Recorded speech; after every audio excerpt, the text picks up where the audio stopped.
À tous les Bujumburiens, salut.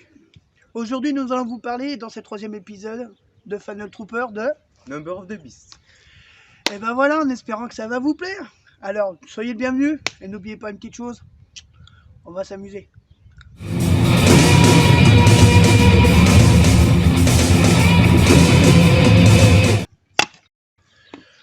Salut tout le monde, bienvenue dans cet épisode numéro 3. Donc aujourd'hui, nous allons parler d'un album majeur de Iron Maiden qui est Number of the Beast. Alors pour l'occasion, ok, j'ai mes t-shirts, mais je vous montrerai 2-3 petits trucs par-dessus le marché que j'ai ramené par rapport à Number of the Beast et par rapport aux histoires de Number of the Beast. D'accord? Alors nous allons parler déjà de cet album qui a été créé en 1982 et qui a été sorti le 22 mars, mais sachant qu'il a été enregistré entre janvier et février 1982 à Londres. Ce qui est bien pour commencer chez eux, c'est une bonne chose. Alors, ce qu'on va faire maintenant, c'est qu'on va décortiquer un peu cet album emblématique quand même. Il faut penser à un petit détail, c'est que cet album est la pierre angulaire d'un côté, de l'autre, ça fait ça, et ça donne un album magique, numéro 1 mondial. Vous imaginez, disque platine aux États-Unis. Ça a été un carton, ça a été phénoménal cet album. Mais il faut reconnaître que il y a 2-3 choses quand même qui, dedans, sont quand même assez particulières. Il faut penser que cet album, il y a 2 choses qui ont été primordiales dans cet album, malheureusement, une positive, l'autre une négative. La positive, c'est l'arrivée de Bruce Dickinson. Sans lui, cet album n'aurait pas marché, il faut dire la vérité. Ça aurait été encore, je pense, Paul Di'Anno, ça aurait peut-être pas marché avec lui. Et deuxièmement, malheureusement, le côté négatif, c'est Clive Burr, le regretté Clive Burr. Je pense qu'on peut lui dédier cet épisode. Malheureusement, ça sera son dernier avec le groupe, sachant que tout le monde, vous les fans, vous savez de quoi il nous a quittés. Et je trouve ça regrettable, parce que c'était quand même un super batteur, sachant qu'il sera remplacé après sur le prochain par Nico McBrain. Il faut penser que Clive Burr, quand on le voit jouer, on se dit, le mec, il en avait sous la pédale, il était bon, le gars. Derrière ses fûts, c'était un champion. C'était même un très très bon, c'était un des meilleurs, faut dire la vérité. Mais voilà, malheureusement, ça s'est très mal terminé sur cet album-là, malheureusement, parce que Clive Burr doit partir. Mais c'était la seule rencontre sur un album entre un chanteur de génie et un batteur de génie. Il y en a un qui arrive et l'autre qui s'en va. Moi, je trouve ça dommage.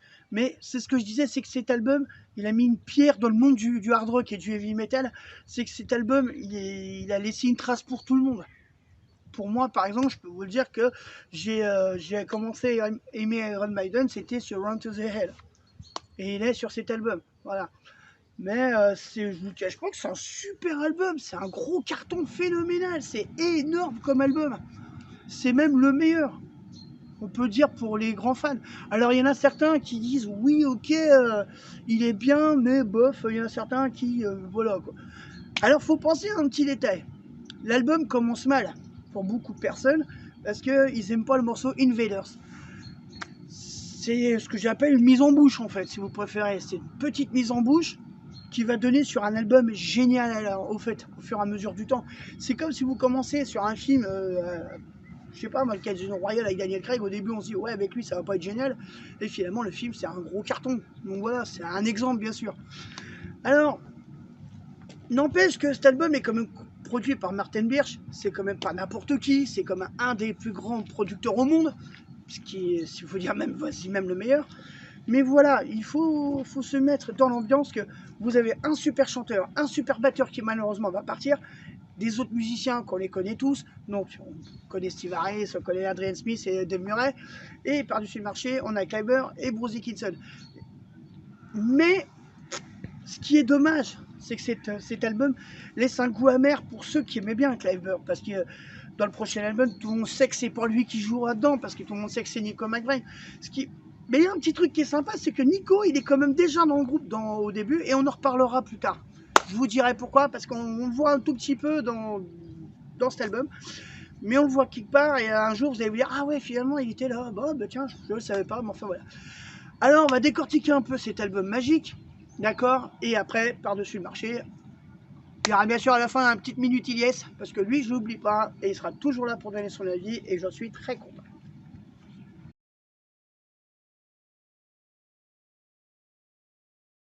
Bon, ok, alors, on est revenu pour parler un petit peu de Martin Birch. producteur, du plus grand producteur de tous les temps, on peut le dire. Il a fait les meilleurs groupes, il a été exceptionnel. Mais il faut penser à un petit détail, c'est que ce petit gars avait un tout petit morceau de génie en plus quand les garçons avaient du mal à faire cet album. Parce que tout le monde connaît un petit peu l'album en général. Et les gens savaient à quel point il pouvait être tatillon, parce que c'est grâce à lui quand même que les albums de Maiden aussi ont marché énormément aussi. Alors Martin Birch quand même, lui qui fait partie de cette famille Maiden quand même, qui est vraiment très importante. Je compte entre les fans, donc nous, je compte entre les membres de la famille, je compte, enfin voilà quoi, que ce soit la famille de Kleiber, la famille de tous les artistes aussi en général. Martin Birch a vraiment été un mec extraordinaire, vraiment le mec qui avait le petit truc vraiment intéressant sur le tout petit truc qui manquait, qu'il voulait rajouter à chaque fois, parce qu'il mettait quand même sa patte dedans malgré que c'était la patte de Maiden. Voilà. Alors Martin Birch a quand même fait des tas de choses intéressantes, mais je vais vous parler un petit peu par exemple de 22 Acacia Avenue. Cette chanson elle est quand même pas mal. Vous savez tous que c'est l'adresse de Charles Charlotte. Ah, la bonne petite Charlotte, qu'on aime tous, hein, la petite coquine. Et c'est là qu'apparemment tout le monde allait boire une petite pinte de bière chez elle, quoi. Alors maintenant, il ne faut pas oublier un petit détail, que nous avons des morceaux qui sont super, comme Children of the Damned, donc je parlais de 22 Acacia Avenue, Alebe by the Name, qui est quasiment dans tous les lives, quasiment, on peut dire la vérité, il est quasiment partout ce morceau-là. Round to the Hell. Alors celui-là, j'ai un petit attachement pour ce morceau, parce que c'est ce morceau qui m'a fait connaître Iron Maiden, je l'ai toujours dit. Et finalement, c'est ce qui fait que j'aime énormément cet album aussi. Donc voilà, il faut penser à un petit détail, c'est que cet album est fait de morceaux qu'ils ont travaillé mais comme des dingues. Ben, ça a marché au bout et ça donne un album mythique. Et quand on pense à Number of the Beast, qui n'arrivait pas à tourner l'album avec cette chanson, il n'y arrivait pas. Et que quand on voit Martin Birch qui dit oui, dans cette histoire, il dit ouais, on n'y arrivait pas, on ne savait pas comment faire. Et que tu as Bruce Dickinson qui pète les plombs, qui met un putain de coup de pied et qui se met à hurler comme un malade. Et Dieu merci, Martin Birch enregistré à ce moment-là pour avoir ce hurlement mythique dans cet album. Moi, je ne dis plus qu'une chose. C'est là sa petite patte de génie. C'est qu'il tourne, il laisse tourner la bande, voilà, ce genre de choses. Et il y a Dickinson qui est en train de péter les plombs parce qu'il n'y arrive pas, il met un gros coup de latte et ça marche. Résultat des courses, c'est génial. Moi, j'adore ce qu'il a fait. J'adore énormément ce qu'il a fait parce que ce petit coup de génie fait que c'est exceptionnel. Alors, cette histoire, elle est bien sûr très connue pour certains fans. Alors, je vais vous montrer 2-3 trucs. J'ai cette vidéo de Number of the Beast, je vous le cache pas, où on voit Martin Birch, on voit Steve Harris, on voit Bruce Dickinson qui en parle. Et ça a été tourné aussi dans le village, là où il y a eu Patrick McGowan dans la série Le Prisonnier. Mais on en reparlera un petit peu plus tard. Alors dans cette vidéo, il explique le coup de pied, comment ça a marché. C'est ridicule, et c'est là-dedans. Alors je l'ai sur 2 formats, parce que je pensais emmener aussi sur console portable. Vous voyez bien, il existe aussi. Et à chaque fois que je pars en voyage, je l'emmène toujours avec moi. Comme ça, j'ai toujours une petite trace de Maiden avec moi, même si j'ai mon téléphone, ou je bossais. Enfin voilà, j'ai toujours emmené ce petit truc avec moi. Et en fait, c'est le DVD, mais en plus petit, donc sur console portable. Alors, ce qui est formidable, c'est que c'est pas le même format, mais c'est la même durée, il n'y a rien qui a été coupé par rapport au DVD. Alors, les deux qui sont ensemble comme ça, quand on vous regarde bien, c'est la même chose. Et il y a une petite anecdote aussi formidable sur cet album, surtout sur cette pochette. Normalement, le fond du ciel devait être bleu. Et en fait, il est noir. Finalement, c'était une très bonne décision. Parce qu'il faut reconnaître que notre petit Eddie, qui est en train de s'occuper un petit peu de notre ami, je ne sais pas comment on peut l'appeler celui-là, El Diablo, comme on veut. Enfin voilà quoi. Et en fait, c'est formidable d'avoir fait cette jaquette finalement en noir. Parce que ça ressort tellement bien. Et moi, j'aime beaucoup. Et vous pouvez regarder derrière, hein, c'est la même chose. Derrière, comme sur le DVD, c'est la même chose. Dans les 2 formats, c'est la même chose. À part le carré blanc en bas, et puis voilà. Donc voilà, donc je me suis dit que pour parler de cet album mythique Number of the Beast, comme je les ai, autant vous les emmener et vous les montrer. Alors il y a un moment, je parlais de Patrick McGowan. Et sur le tournage, par rapport à ce reportage sur Number of the Beast, en fait, il y a un morceau dans l'album qui s'appelle The Prisoner. Et le Prisoner, pour faire le morceau, on entend cette phrase mythique au début quand il parle en anglais, I am a number, I am the free man. C'est pris sur la série Le Prisonnier avec Patrick McGoohan que je vous ai emmené aussi. Donc voilà. Cette série, c'est grâce à lui qu'ils ont pu faire cette chanson, Le Prisoner, parce qu'à un moment ils l'ont appelé en disant oui c'est quand même Patrick McGoohan, est-ce qu'on peut faire cette chanson mais avec son accord. Donc finalement, lui prend le téléphone, il fait do it, faites-le. Et ça a donné quelque chose de mythique. Alors si vous voulez regarder la série de Prisonnier, qui est une très bonne série, moi j'aime beaucoup, je trouve assez sympa, je vous le conseille vivement. Comme ça, vous resterez un petit peu ancré dans l'histoire de Maiden aussi, parce que c'est grâce à cet acteur et cette série qu'ils ont pu faire cette chanson. C'est formidable. Alors, il suffit 3 fois rien pour que ça marche. Alors, dans la prochaine partie, on expliquera aussi 2-3 choses supplémentaires, comme des morceaux que j'aime beaucoup, comme Halloween by the Name, Twin to Acacia Avenue, super. On n'a pas parlé de Children of the Damned, donc on en reparlera de la prochaine partie. J'espère que ça va vous plaire, et puis on va continuer comme ça sur la bonne voie. Et à tout de suite. Alors on va parler de Number of the Beast, ce morceau magique, ce morceau exceptionnel pour une simple bonne raison. Quand on voit le clip et qu'on voit les gens en train de faire la valse, machin, puis qu'à un moment la petite dame se transforme avec une bonne tête de monstre à un moment, et ben il y a un petit personnage dedans avec une fourche tout en rouge, comme la couverture qui est le El Diablo, on va dire. Et ben vous savez qui c'est le futur batteur de Iron Maiden, c'est Nico McBrain qui est dans ce joli costume. Ce qui fait que, c'est ça que je voulais vous en parler aussi, c'est que Nico il était déjà là, sans être là. En fait. Mais enfin il était quand même là, il leur donnait un petit coup de main, ce qui est normal. Et en fait, quand on y pense, il est dedans. Alors, ce que je vous ai montré par rapport au DVD The Number of the Beast, il en parle dedans, le fait qu'il est là. Donc voilà. Donc vous avez Nico, ce futur grand batteur d'Iron Maiden, il est dedans. Il est quand même dans le clip Number of the Beast, on voit avec la fourche, il est c'est bien lui, il n'y a pas photo, c'est lui. Et il y a toujours un moment où il faut vraiment que les gens fassent les andouilles. Donc voilà, il fallait bien qu'il se lâche. Et comme on connaît Maiden, il fallait qu'il se lâche aussi là-dedans. Et sachant qu'il allait se faire remplacer, donc là il va aller se faire remplacer, il fallait bien le mettre comme dedans, dire bah voilà, c'est un copain à nous, il va jouer avec nous bientôt, et pour l'instant, il est quand même dans le clip, il est dedans. Alors, il y a certains morceaux qu'on entendra toujours, Number of the Beast, c'est normal, c'est un des morceaux angulaires, comme je disais, comme l'album, mais quand on y pense, quand on entend le speech, celui-là, ou le Churchill speech, qu'on voit Live After Death, qu'on écoute Live After Death, qu'on entend le Churchill speech, l'un comme l'autre, ils sont super reconnaissables. Donc on sait tout de suite qu'on va passer 3, 4, 5 minutes de bonheur parce qu'on entend ce speech devant. Surtout Number 666. Donc on entend toujours ça. Alors, c'est vrai que cet album a été critiqué parce que soi-disant qu'il y avait des paroles satanistes, qu'il y avait des paroles de trucs. On n'est pas des satanistes, Maiden n'est pas sataniste, il faut arrêter de toujours dire « Ah, Iron Maiden sont des satanistes », ça c'est la pure connerie. C'est pas vrai, c'est pas vrai. Il n'y a pas de sataniste là-dedans, c'est pas parce qu'on voit Nico en costume du diable que forcément c'est un sataniste. Faut arrêter. Quand vous regardez bien la pochette, qui c'est qui est au-dessus du diable? C'est notre Eddie Hanno, hein, c'est notre mascotte préférée. Donc ça veut dire que le diable, il le prend, il en fait ce qu'il en veut. C'est ça le message à la base. Pour moi, c'est ça. Je pense que pour vous, ça sera la même chose.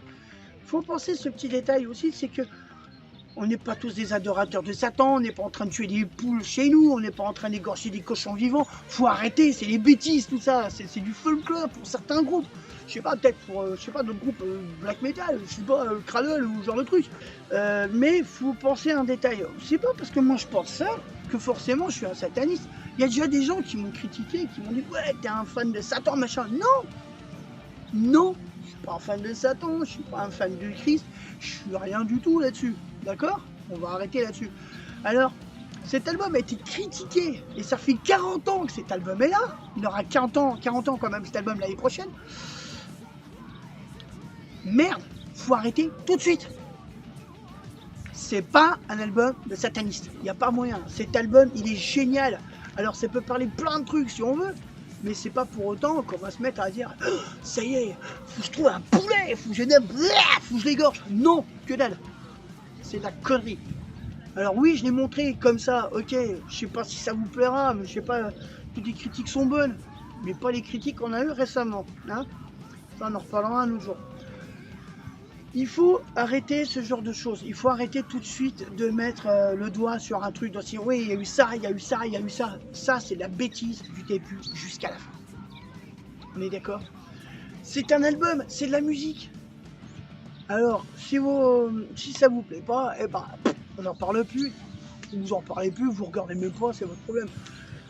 Mais que ça soit Ilyes, moi ou Iron Maiden France, parce que à la base l'émission est pour vous, euh, je sais pas, les gens peuvent l'aimer cet album ou le détester. Quand on voit les ratios, on voit que 97% des utilisateurs adorent cet album. Sûrement sur Wikipédia, ce genre de choses. Alors faut reconnaître que cet album il est génial. Pour tous les fans, c'est un des meilleurs et ça restera le meilleur. Même si vous et moi, on aime d'autres albums aussi différemment. Moi, je suis un fan de Summer in Time, un grand fan de cet album. C'est pas pour rien qu'il est quand même dans mon dos. Donc voilà, il faut vous dire une bonne chose. Cet album, il est génial du début jusqu'à la fin. Alors, même si Invaders, il attaque dur, les premiers solos de batterie, ça part, c'est direct. Mais voilà, moi je suis désolé, quand j'entends des morceaux comme The Prisoner, ce morceau, mais il est génial. C'est pas un style habituel comme on écoute, mais ce morceau est génial aussi. Halloween by the Name, à chaque fois qu'on fait un concert ou qu'on regarde à la télé ou en vidéo, n'importe quoi, mais on chante derrière, c'est pareil.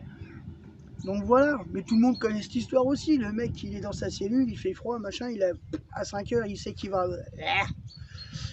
va malheureusement se faire exécuter, donc voilà. Cet album, il parle de tout. Ce qui est génial avec Maiden, c'est que chaque album traite d'un sujet différent. Donc on peut pas en vouloir là-dessus. Alors, qu'on arrête de critiquer cet album qui est magique. Faut arrêter un petit peu. Sans cet album-là, que je vous expliquais tout à l'heure, il n'y aurait pas Iron Maiden. On serait en train d'écouter autre chose. Cet album a marché, il a été numéro 1. C'est pas n'importe quoi. S'il a été numéro 1, c'est parce que c'est une pure folie cet album. C'est un truc de dingue. On ne trouvera jamais meilleur que cet album-là. Même si certaines personnes diront ouais, bah moi je préfère plus encore un tel ou celui-là ou voilà comme album. Mais il faut penser qu'on a tous des avis différents. On est tous différents, d'accord? Alors déjà, quand on est dans un monde en ce moment qui n'est pas facile, où on doit avoir constamment des masques sur le visage, que par-dessus le marché, on doit bientôt tous se faire vacciner, on doit passer pas mal de temps à se consacrer à sa famille, ce genre de choses, on a toujours une toute petite parcelle en nous qui fait qu'on adore cet album, comme ce groupe. Voilà. Alors, il faut penser à un petit détail.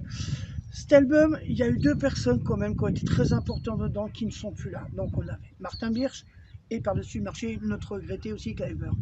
Donc voilà, il faut penser que sans aussi ces 2 garçons-là, bah, l'album il serait pas là et puis nous on serait pas là. Voilà. C'est un tout. C'est un tout et ça s'arrêtera jamais là-dessus. En tout cas, il y a des morceaux qu'on n'est pas tous fans derrière. Même s'il y a des bons comme 22 Acacia Avenue.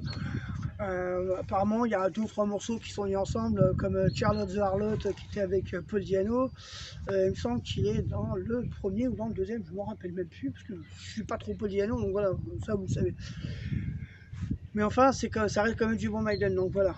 Mais ce qui est bien dans cet album, le fait que Bruce Dickinson, qui lui apporte sa petite patte, ce son génial au niveau de sa voix, sa manière de bouger, sa manière de faire chanter le public, sa manière de faire des choses extraordinaires pour un petit bonhomme, hein, qui a à peu près ma taille, quoi.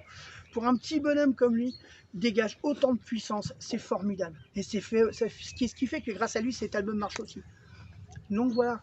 Allez, on a toujours Steve Harris qui, lui, en ce moment-là, est au top de sa forme, le pépère. Alors lui, là-bas, ça y allait. Hein. Alors il jouait du début jusqu'à la fin. Il ne s'arrêtait jamais. Sachant qu'il ne faut pas oublier que Iron Maiden, par rapport aux autres groupes, est un groupe de basse. La basse, ça, tout le monde le sait. C'est un groupe de basse. C'est pas un groupe de rythmique, guitarisme ou de vocal. C'est un groupe de basse. Il a été créé comme ça. Et c'est ce qui fait qui rend l'album encore plus unique. C'est Number of the Beast. Et ce qui fait qu'il rend ce groupe encore plus unique. Mais il va falloir se mettre dans l'évidence maintenant que cet album va perdurer dans le temps. Et ça va être génial. il faut que cet album continue à bien exister grâce à vous, grâce à nous. Parce que, je sais pas, moi, cet album, il est génial, il s'écoute du début jusqu'à la fin, il y a des super bons morceaux. Moi, vous me mettez Halloween by the Name, moi je le fous chez moi ou dans mes oreilles, je vous jure, mais je suis ailleurs, hein, je suis sur notre planète. Donc voilà, c'est à ce point-là, ça permet d'aller sur une autre planète. Donc c'est ce qui est formidable dessus. Alors, on va bientôt faire la Minute Ilyes. Parce que lui, je veux quand même qu'il ait son avis, c'est normal, parce qu'il présente aussi avec moi, c'est la moindre des choses. Et je trouve ça normal qu'il soit là. J'arrête pas de le dire, mais j'arrête pas de le souligner, mais c'est tout à fait normal. Alors on va bientôt faire la Minute Ilyes. Donc voilà, alors on va bientôt passer à la Minute Ilyes. Ce que je vais vous faire maintenant, c'est vous dire un truc honnêtement sur le ressenti. Si je vous ai pas trop parlé de Round to the Hill, par rapport à mon attachement sentimental par rapport à ce groupe, je peux dire qu'une chose, c'est que le clip, moi je le trouve génial avec l'attaque des Indiens, les vélos, l'autre, il prend la moumoute, merde, ah bah zut, alors j'ai pas pu scalper, enfin voilà.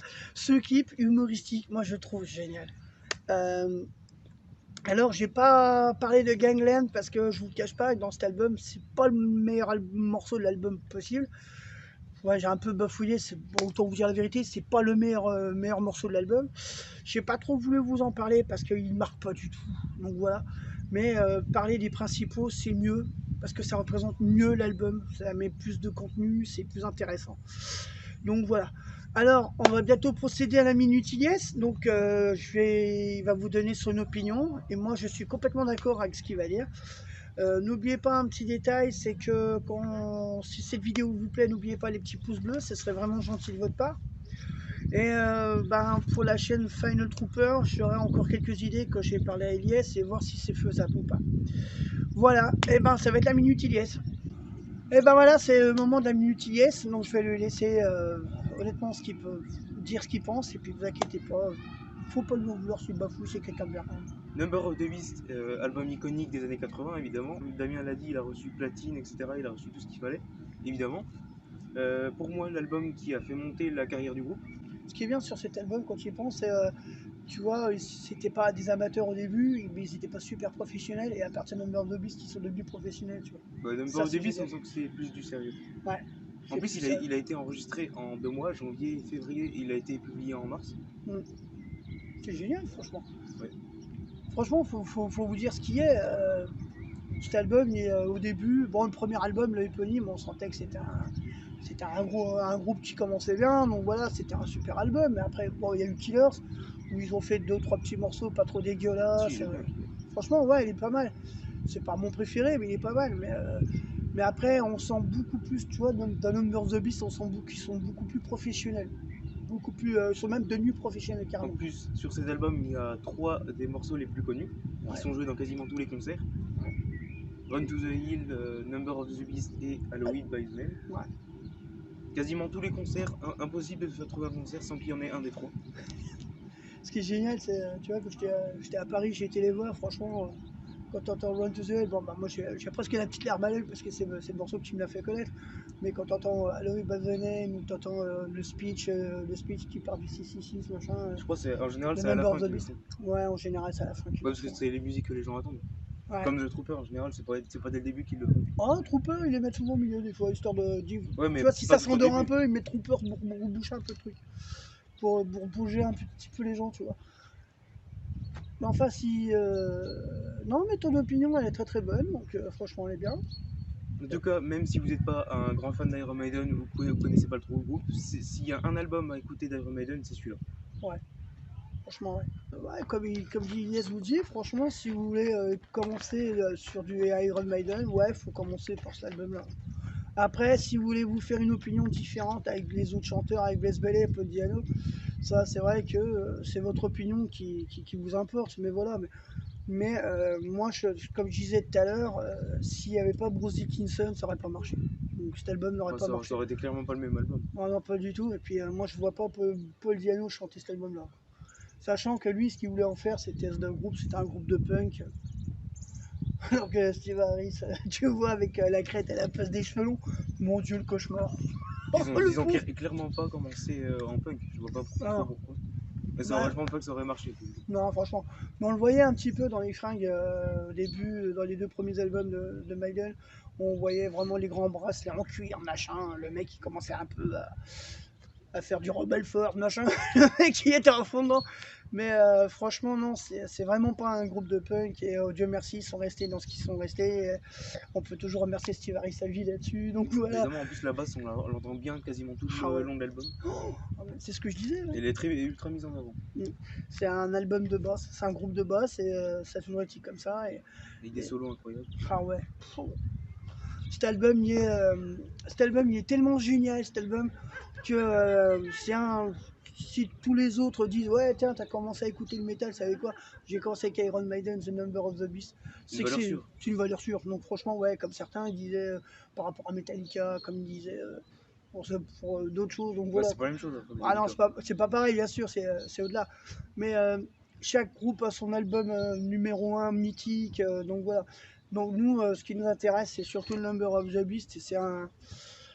C'est un super album, ça s'écoute bien du début jusqu'à la fin. Il fait 40 minutes, alors que des albums maintenant, Maiden, c'est 70, 74, avec un morceau de 19 minutes à la fin.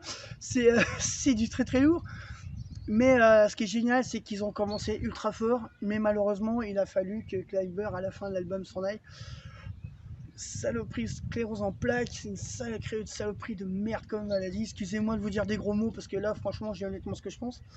Kleiber, je sais pas ce que t'en penses toi, mais franchement, moi, c'est un batteur qui, je regrette qu'il soit plus là. Et ce serait bien qu'on dédie cet épisode pour lui. Bah évidemment.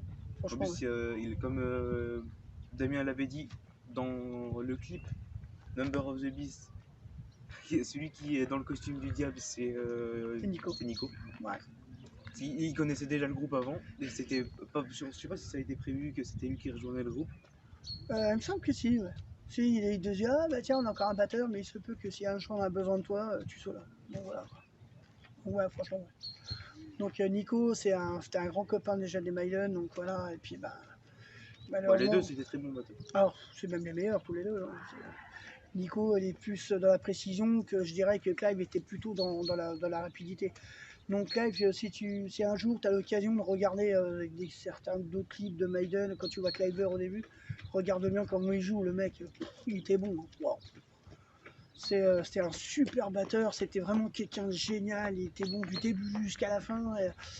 Il a quand même fait 3 albums quand même, c'est pas rien, mais il suffit qu'un de tes potes soit malade et puis que ça gâche toute la fête, et puis voilà. Donc je trouve ça vraiment dommage. Et puis quand on voit les photos je sais pas si vous avez vu, j'en avais envoyé quelques-unes à l'occasion sur Clive. Quand vous regardez un petit peu, à un moment, il était sur scène dans son fauteuil et tous les membres de Maiden étaient là et lui il avait toujours ce beau sourire. Donc voilà, donc cet album il était là au début à la fin. Il était là jusqu'à la fin. Donc franchement, c'était ce que je disais, il faisait partie de la famille Maiden, il en fera toujours partie. Donc voilà. Mais cet album, il est ce que je disais, c'est un album majeur, comme tous les groupes ont. Et voilà quoi. Surtout dans les années 80, ça Ah a ouais. été un gros carton. Ah ouais, franchement, ouais. C'est l'album qui a le mieux marché sur les 3. Oh, largement. Sachant que quand tu penses que le 24 décembre 75, c'est un petit gars chez lui, là, c'est la veille de Noël, qui pense à dire je vais faire un groupe de métal et je crois que je vais en faire le plus grand groupe de tous les temps, et ben on peut dire que le garçon il a eu du pif, parce qu'il a fait le meilleur groupe de tous les temps. Donc voilà quoi. Il faut dire ce qui est. Il a fait le groupe qu'il fallait, au moment qu'il fallait, à croire que certaines personnes diront putain, les étoiles étaient en conjonction avec lui. En plus, ça a fait le tour du monde l'album. Autant les 2 premiers c'était en Angleterre, puis ça s'exportait un peu. Aux États-Unis, ça a été un énorme carton. Ouais. Moi, je peux te dire une bonne chose, c'est que si je vais à Londres, j'irai au Carlton Hours, Carlton et Northwest, donc là où ils ont commencé les Maiden quand même.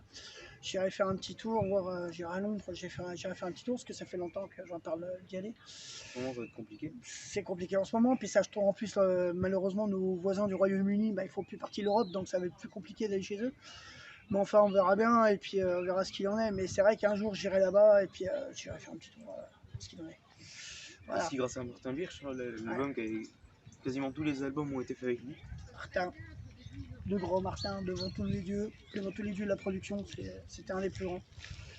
Et on verra ce que ça donne avec le prochain, parce que le prochain évidemment il sera pas tourné avec lui. On verra ce que ça donnera pour la suite, et puis pense que je sais plus combien est le score de vente de l'album. Je crois que c'est plus de 10 millions. Pas loin de 10 Si millions. c'est C'est entre Platine 5 qui et l'a 10 eu, millions, je crois. Platine c'est quand même énorme. Oh, Platine, c'est énorme. C'est au-delà de l'or. Donc, Même aujourd'hui, il continue à vendre. ouais, c'est clair. Parce que entre les rééditions, quand on va, moi, je vais à mon magasin préféré, je vais à la NAC. Hein, faut pas dire le nom quand même. Et il y a encore une pile de Maiden. Pour Il l'instant, sera dans toujours dedans. quasiment toutes les Tous ventes les- de disques, Ouais. il est trouvable. Même, Ah ouais, même qui sont franchement. pas spécialisés dans le métal, il est trouvable. Ouais, franchement, ouais. Vous pouvez le trouver à Harfour, ou un rayon où vous regardez, bon, ah bah tiens, il est là. Donc voilà. Puis avec les rééditions en ce moment, ouais, franchement, les rééditions, c'est un album majeur. Donc c'est l'album majeur d'Iron Maiden, c'est l'album qu'il faut écouter pour les connaître correctement. Après, c'est comme je disais, ça vous de faire votre opinion. Ouais. Tu veux dire quelque chose encore? Pochette aussi, on n'a pas trop parlé. Ouais, Enfin, si, mais si, la pochette, oui. Bah, si, au fait, grand respect pour Derek Riggs. évidemment. Voilà. C'est lui qui a fait les. Je sais plus quel album. Je crois qu'il s'est arrêté Avant Dan. l'avant-dernier, je crois. Ouais. Mais Derek Riggs, super en dessin, magnifique. Donc, quand je vous avais montré le DVD tout à l'heure, l'explication, elle est dedans. À la base, quand je vous disais, le fond du ciel devait être bleu et finalement, ils l'ont fait noir. Mais franchement, noir, c'est 100 fois mieux. Bah oui. Parce que bleu, Bleu, ça le fait pas. non, ça fait petit poney, ça fait des petits oiseaux. Mais Et aussi, le succès des albums de Maiden, c'est aussi grâce à Derek pochette. Riggs. Ouais. Tu vois la pochette, ça donne quand même plus envie d'acheter qu'une pochette banale. Si vous regardez bien, là, il y a du Derek Riggs. Il y en a partout dans le dos du Derek Riggs. Donc, c'est. Maiden est surtout aussi connu Ouais. pour ses pochettes. Ouais, franchement, ouais. Ah oui, tiens, justement, je voulais en parler un tout petit peu là-dessus par rapport à Iron Maiden. Il y a sur YouTube, allez voir un petit truc qui s'appelle Kids React. Et il parle de Iron Maiden. Vous allez Ah oui, j'ai voir. déjà vu. Bah, ça sera juste au-dessus, ça va apparaître. Voilà, ça sera au-dessus. Et franchement, moi j'adore quand ils en parlent. Et surtout la gamine qui regarde les pochettes et dit ah, Il y a c'est bon, je aussi vais faire les Elder cauchemars. React, quand c'est des. Ouais, des personnes, âgées. il y a les ados, il y a aussi les personnes âgées, mais enfin là, c'est sur Maiden, franchement, moi j'ai adoré. Moi, je trouve que. Regardez, oh, j'ai fait des cauchemars cette nuit, c'est excellent. Ce truc sur Iron Maiden, moi je regarde au moins une fois par semaine. J'adore ce truc, c'est super bien fait. Ils font ça avec plein de groupes. Ils font réagir des personnes âgées, Des des personnes jeunes, âgées, des personnes de ados. 50 balais, sur d'autres groupes aussi. Hein. Je parle, là, on parle précisément d'Iron Maiden parce que nous, on fait la chaîne Maiden, mais faut penser à un petit détail là-dessus, c'est que quand vous voyez ce truc, vous voyez la réaction des enfants qui parlent de la voix de Bruce Dickinson, que ça parle pas que de Number of the Beast, mais ça parle aussi des autres albums. Moi, j'adore cette réaction au niveau des gamins parce qu'il n'y a pas plus vrai qu'un enfant qui donne sa réaction. Donc voilà. Et, Ouais, il va pas mentir. Ouais, franchement, ouais. Qui dit honnêtement ce qu'il pense. Alors, regardez ce truc sur Iron Maiden qui s'appelle Kids React. Moi, je vous le conseille vivement. Ouais. Dans l'affiche. Voilà. C'est génial, surtout sur Iron Maiden. Moi, j'ai adoré, franchement. Les gamins, ils ont le casque, ils sont là, ils sont en train de penser comme des malades, ils font du headbang et tout. Ouais. Moi, j'aime beaucoup et c'est ce qui m'a fait que j'ai mis ça à mes gamins. Et puis, ben, il y en a un qui aime bien, il s'est dit, oh, c'est intéressant ton émission, machin. Mais malheureusement, tous les épisodes ne sont pas sous-titrés en français pour ceux qui arrivent. Et c'est pas un truc français, malheureusement. Alors, petit mot de la fin. Écoutez-le, si vous ne le connaissez pas, c'est un album iconique. Pour les gens qui n'y connaissent rien du tout en métal et qui s'imaginent évidemment que le métal c'est violent, tout ça, vous leur faites écouter ça, c'est la dernière chose à laquelle ils s'attendent, parce que ça reste du métal, hein, c'est du classique. C'est du bon métal classique, franchement. Oui. Et c'est un album, une valeur sûre pour les gens qui s'y connaissent pas en métal. Mais par pitié, qu'est-ce que c'est bon à écouter ça. Ça vous réveille les sens, ça vous fait du bien. Je vous jure, franchement, c'est énorme, c'est énorme à quel point c'est génial. C'est un album majeur et ça reste, comme disait Elias, une valeur sûre du début jusqu'à la fin. Voilà. Donc s'il y a un album de Maiden à vous conseiller, pour moi c'est celui-là. Franchement, ouais. Malgré qu'il y en a eu des bons, hein, comme Fear of the Dark. Ouais, Fear of the Dark, il est excellent. Fear of the Dark, moi, mon préféré, c'est Summer in Time. Power Slave, ouais. Summer in Time, moi, c'est mon chouchou. C'est celui qu'il faut conseiller. Après, le tout premier, c'est pas celui que je conseillerais pour ceux qui s'y connaissent pas. Si vous voulez commencer du métal, ouais. Vous voulez commencer Iron Maiden, commencez par Number of the Beast, franchement. Là, vous verrez vraiment ce que c'est que Bruce Dickinson avec une voix qui est en train de de s'améliorer d'album en album, sachant que le groupe d'avant, le chanteur d'avant dans le groupe, il avait une voix spécifique, il pouvait pousser pas trop fort, là Dickinson il a trouvé le moyen de monter au-delà. Surtout que c'est le premier album de Bruce Dickinson. Donc Ouais. par la suite, les albums, ça n'a rien à voir. Mais là, c'est le premier qui a été tourné par Bruce et c'est clairement une réussite. Et on oublie un détail. Et merci au coup de pied qu'il a mis, merci. Pour ceux qui n'ont pas la référence, Ça c'est génial, ce coup de pied est magique. en plus, ça a été enregistré. Alors En que plus. c'était pas censé être enregistré. Non, mais vous avez un mec qui pète les ponts. Il prend. Ah, tiens, j'ai un truc. Pan. Et ça donne ce hurlement mythique. Vous dire la vérité, mythique. Il a été mis dedans, évidemment. Il a dû se faire mal quand même. Et dans tous les lives, il le fait. Ah ouais. Ouais, mais il a 60 balais. Puis, il arrête. Alors que celui-là, le hurlement, il dure pas loin de 10 à 15 secondes. Donc, c'est jamais là, maintenant, c'est moins. Faut dire qu'il est plus tout jeune non plus, mais enfin voilà. Mais ils sont loin de s'arrêter, normalement. Ouais. Oh bah non, ils s'arrêteront pas, donc ils prennent pas leur retraite au moins. Mais enfin voilà, c'est génial. Et ben voilà, c'était ouais, c'est tout pour nous. C'était l'épisode numéro 3 de Final Troopers, c'est Number of the Beast. J'espère que ça vous a plu. Alors, on a quand même une petite pensée. 1 pour Martin Birch, 2 pour Cliver. Et donc voilà, une petite pensée pour eux. Et puis j'ai oublié un petit détail. Merci à vous tous. Vous avez vraiment été extra jusque là. Vous avez tous été vraiment cool. Malgré qu'on a eu des critiques. Ah oui, ça, Malgré qu'on ait des il y en a, critiques, ils ont l'impression de parler à des robots ici. des critiques négatives. Ça nous affecte pas. Ouais, franchement, nous, ça ne passe au-delà. Je voulais un petit coucou à 2 ou 3 personnes que je connais qui ont dit que les chaînes étaient géniales, qu'il fallait qu'on continue. Et ben, c'est grâce à vous que nous, on a envie de continuer. Voilà.